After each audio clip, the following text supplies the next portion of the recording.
Hello friends, AmyR here with Prairie Paper and Ink with a rainbow slimline flat shaker card. Say that 3 times fast. Anywho, I am using the Sweet Days stamp set. This came in Simon Says Stamps February 2023 card kit. I already did a video unboxing the kit and I made a card using a couple of little like strawberry images from the set. I will have a link to that at the end of this video if you missed that. And I still had everything, sitting out, as always, in multiple piles, along with everything. My craft area is a mess, 24/7. Anywho, had it sitting here, and I kept looking at it, and of course, there's little donut images, and there's so many cute images in the set, but these two struck me, and I was looking at them, and I was like, ooh, I could do them in rainbow colors, so why not? So I'm stamping them multiple times onto some of Simon's smooth white cardstock. And I had already, before I started stamping, I had already kind of laid out the stamp onto a slimline card base, and I was like, okay, I could do 6, yada, yada, yada, mentally planned it out a little bit. More often than not, I'm flying by the seat of my pants. So, stamped all the images, and then I stamped a couple extra just because there was space left on this cardstock, and I was like, whatever's left over from the card front, I can use on the inside of the card. So I'm stamping everything with Simon's Intense black ink. Once they're stamped, I'm going to use my Spectrum Noir TriBlend markers again. I'm just enjoying them. It's kind of just... I'm just enjoying them right now. I will always, like I always do, I kind of go on little tangents, stick with something for a while, and then, next week it'll be watercoloring or whatever it is. So I do have, because people keep mentioning, I do have the brush tip TriBlend markers on order. They should get here soon. Because that's basically my biggest complaint with these is the bullet tips. And I'll still use the bullet tips because I got them. I like the colors. Everything's good to go. But yeah, that I can't really compare in a sense. There are more alcohol markers on the market, which I'm loving. Because Copics were kind of the originals, and I will never not love my Copic markers because they're wonderful. And if you have Copic markers, do you need any other ones? No. Did I need any other ones? No. But I like having all the options for all of the things, and the more colors, the better. It's just is what it is. Yeah, and then I've been getting comments from people the size of these are difficult for some. I totally understand that. I prefer a larger barrel versus something really small like a color pencil. But yeah, they are a little weird in that sense to get used to, just the size and shape of them. But again, so far I'm liking them, and for the price point, that was the biggest draw for me. So anywho, at the beginning of the coloring, it was in real time. This is super, super, super sped up because I do not color this fast. I just speed it up in editing so that we're not all sitting here because I don't have a whole lot to say sometimes. Other times I have too much to say, but yeah, coloring I enjoy. I do not color at this speed. I wish I could clean at this speed. Can you imagine how much I would get done in a day? And how much more time I would have? Either that or a couple housekeepers. That would be wonderful too, but let's be realistic. So anywho, I colored everything in just rainbow order. Kept it really simple. I fussy cut out all these images because I don't have the coordinating wafer dies. There are coordinating wafer dies available for the set. I will have links to everything like I always do below the video. I fussy cut. It honestly didn't take that long. These were simple images to cut out. And it was another one of those things where I'm zoning out to, Netflix or whatever, and just trimming out my images. So after I trimmed everything out, I set them aside. My card base is 3.5 inches by 8.5 inches. This is going to be a slimline card. And I pulled out, this is the Geometric Snowflakes stencil. This came out a year or two ago. I forget. It's been out for a while. I find it it's called snowflakes. 1, they don't look like snowflakes to me. 2, it's geometric. I've mentioned this in many videos. I love geometric stencils, geometric backgrounds. They just work with practically anything. They just go with everything. It's almost like I see geometric things as almost like a neutral. So I tape the stencil down to the front of my card base. And I am using a variety of Simon's Positively Saturated inks and a very light hand. This is something I still work on and have to practice because I've mentioned this. I have a very heavy hand when it comes to coloring and splatter and bling and all of the things. But to do soft ink blending, you got to be gentle with it. I'm barely tapping my brush on the ink pad and I'm barely pressing the brush on the cardstock, just very light, because I want just light, smooth blend. Plus I want it to just fade out at the edges, you know, and patience is key with that, which is again, not something I do well at, but this was simple. So I used a variety of just light inks of Simon's Positively Saturated inks, and I will link to all the specific ink colors, but I used Carnation, Peachy, Lemonade, Sprout, Seafoam, and Heather. And as my go-to, I always start with the yellow. I start with yellow and then work my way either side. Yellow is the lightest color, and it is force of habit. I can't even explain it. It's just how I always start any like rainbow anything for the most part, is I generally start with the yellow and then work my way out from there. So after I had blended this, I took those same ink colors and I had a bunch of there's little like filler images in the set. There's little like hearts and stars and dots, and I put them on acrylic blocks and I just used those same inks to just stamp these around all of that stenciling.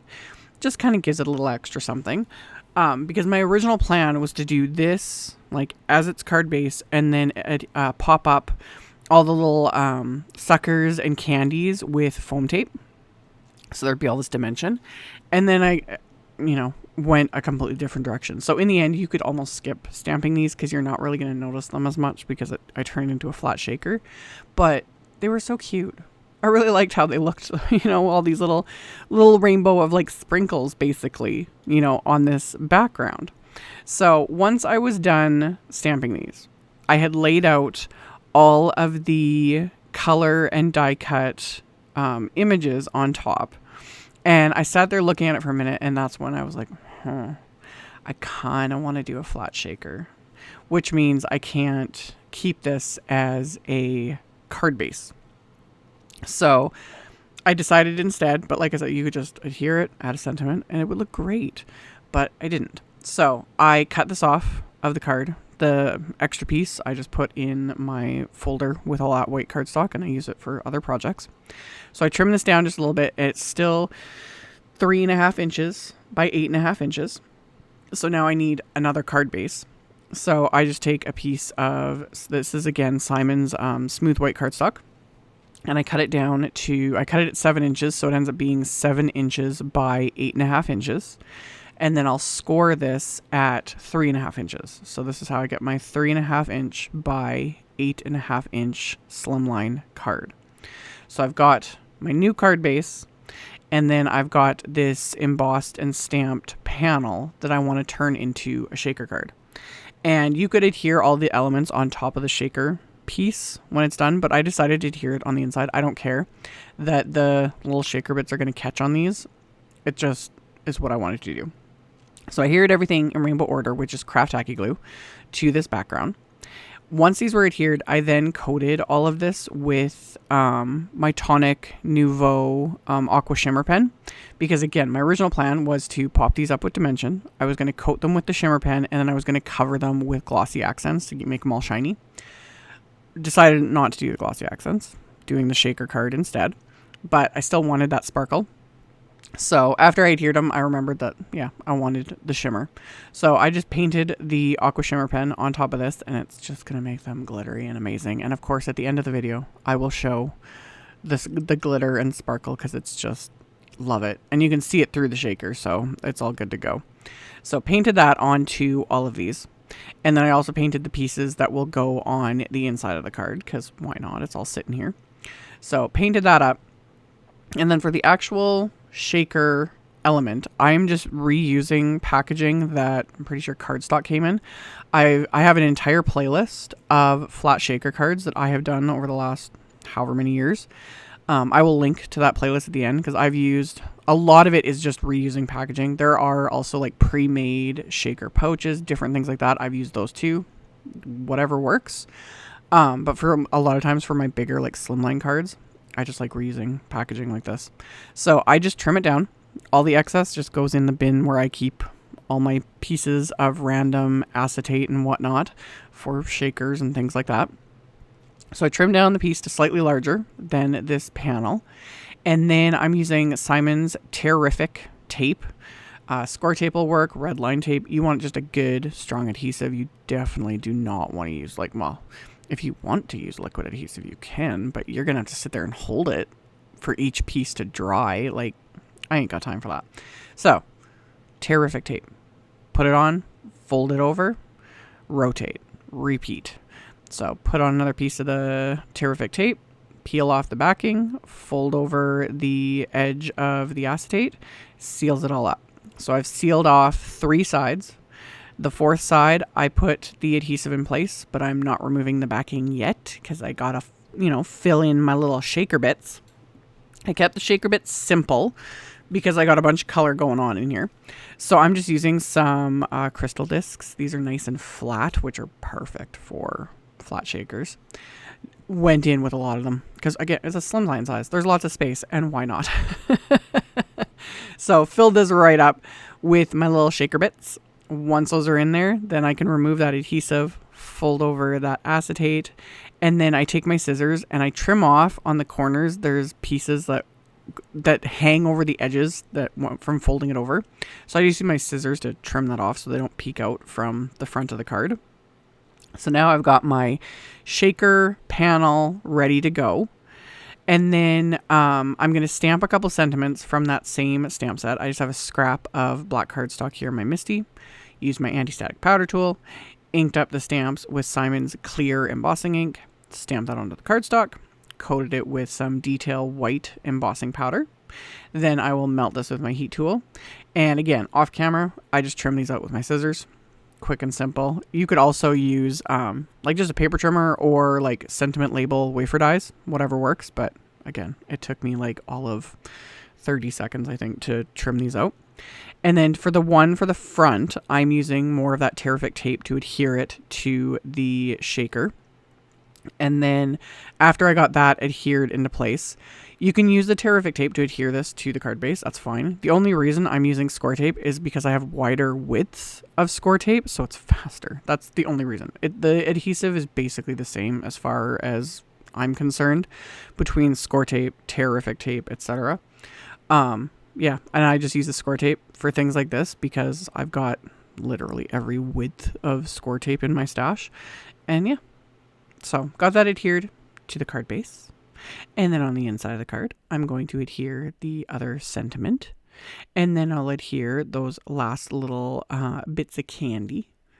Once these are adhered, I'm going to pair this with a Slimline black envelope.